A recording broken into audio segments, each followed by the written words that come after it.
পাহাড়ের সৌন্দর্য আসলে সবসময় এই সুন্দরময় প্রক্রিয়াধীন পাওয়া যায়, যে আসলে পাহাড়ের সৌন্দর্যটা কত সুন্দর দেখেন।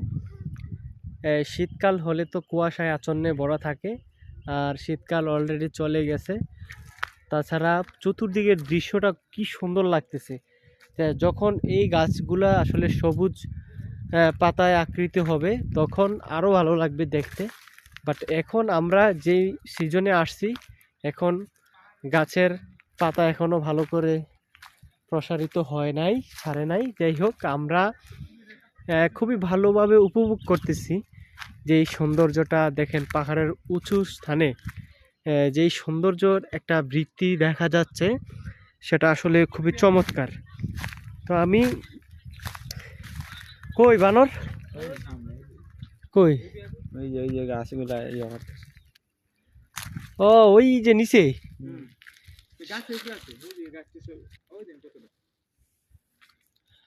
ও বড়ই টরই নাই, এত বড় একটা পাহাড়। খুবই ভালো লাগতেছে যে আসলে দেখেন সৌন্দর্য সবসময় ফুটে ওঠে আসলে পাহাড়ের কৃষ্ণচূড়ায় যখন চলে আসি। ও মাই গড, কই এই যে দৃশ্যটা কেমন লাগে বলেন তো। এই যে পাহাড়ের এই সৌন্দর্য উপভোগ করার জন্য আসলাম। আশা করি সবাই এখানে আসবেন, উপভোগ করবেন। সৌন্দর্যটা আসলে সবাই উপভোগ করা অত্যন্ত খুবই প্রয়োজন, কারণ একটা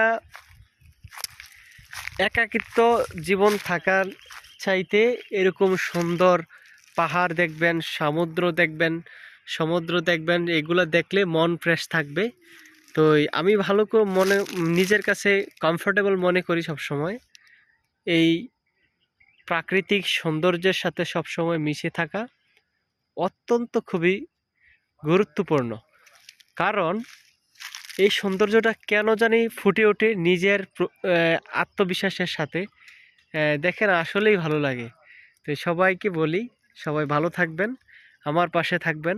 আমি আরও দিন দিন এই ব্লগিংয়ে আসতেছি, দেখা যাক সবার সাথে দেখা হবে আর এই সৌন্দর্য উপভোগ করতেছি। আর হ্যাঁ, বানর তো যেইগুলো আছে, বানর তো আসলে যে ক্যামেরা আমার ধরা যাইব নি। দেখি তো এখানে কিছু বানর দেখা যাইতেছে, এই ছোট ছোট, এই যে ছোট ছোট বানর দেখা যাইতেছে, বাট এগুলো আমাদের থেকে অনেক দূরে।